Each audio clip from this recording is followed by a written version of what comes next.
Hey, what's up, guys? It's your friendly neighborhood turtle hermit, JackieChun. I'm back. This week I got another 4th gen roulette match against, once again, krypton998, otherwise known as BLACKSTRIDE. Some of you guys know him from the Zat chats that he does visit. But this was a roulette match we had a while ago, actually. It turned out pretty okay for me as far as what he picked for me, although I've got a bit of an uphill battle, a bit of a challenge.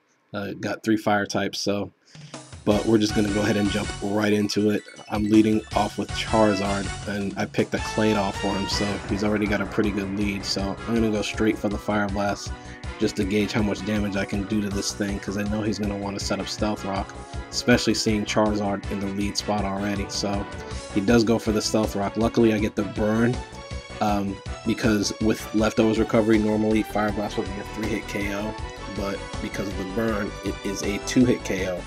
So I'm able to get the early 6-5 lead, and the second Fire Blast does hit, so his Claydol does go down without getting to do too much else. Now here he's going to bring in his Floatzel, which is really bad because, again, as I said, I got 3 fire types, so I immediately go to Leafeon, which was actually a bad play because he predicts that and goes for the Ice Fang.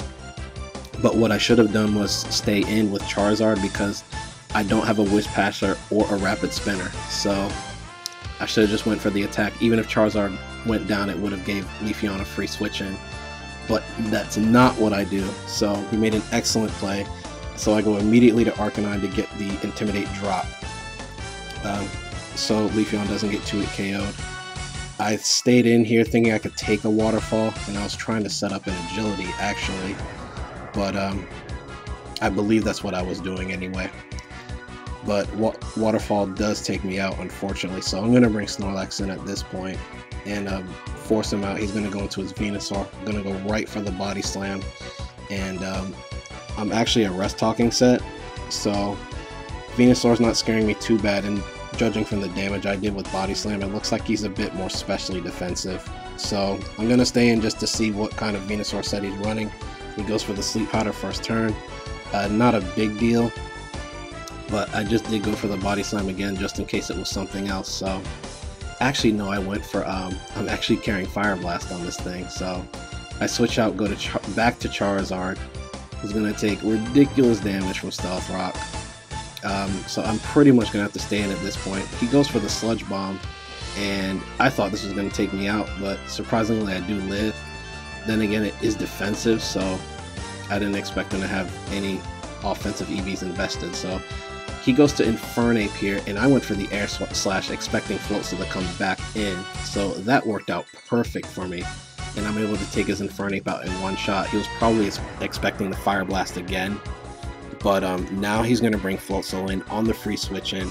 I'm just going to stay in at this point, and he does reveal Aqua Jet to me, so I know he's got Waterfall, Ice Fang, and Aqua Jet, and his 4th move is probably either another attack or a setup move like probably Bulk Up, and he does show Bulk Up here, so this is a Bulk Up Floatzel set, and I just stay in, go reveal that I am a Rest Talking set, and I hit Body Slam, which is good, but because of that Bulk Up, he's not going to take as much damage as I would like. It still wouldn't have 1-hit KO'd, but the extra damage definitely would have helped because he's carrying the Life Orb, so it would have been easier to stall him out with the Life Orb recoil.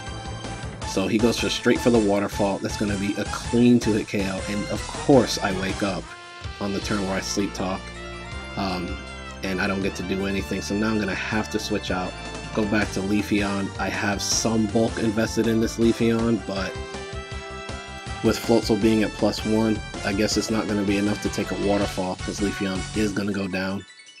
But the Life Orb recoil is wearing wearing on him. So I'm going to bring Infernape in here, and I'm going to double switch and go to Scizor. Now, I probably should have gone to Snorlax, actually, to bait the Aqua Jet. But I guess at the time, I just didn't think this Scizor was going to be able to set up. It's kind of a weird Scizor that I've got going there. So I just foddered it out at that point. But I probably should have went to Snorlax, because the next guy he reveals is Lucario. And after seeing that, I've only got Infernape and Snorlax left. So I bring Infernape in on my free switch, go right for the Vacuum Wave. And this is his copycat Lucario that some of you guys may have seen. So he's just going to copy that move and Vacuum Wave me right back. But it's unfortunate because on this turn, I go for Vacuum Wave again, but he outspeeds me. He goes for Extreme Speed. And I thought it was hacks or something. I thought it was something. But I checked after the match, and I had an epic reader fail. Looking at the speed IVs, he's actually running Jolly Lucario, not Adamant, so he was able to outspeed my Infernape because of that. So all I had left was Snorlax, and he's able to easily take it out with a close combat, and he goes down to Life or Recall. So that's going to be the game, a 2-0 victory for him. But it was a good game, krypton998. You finally got me, man. But hopefully we get to do a couple more of these in the future. And not much else to say, guys, other than stay tuned for the next episode. But until then, Chun is out. Peace.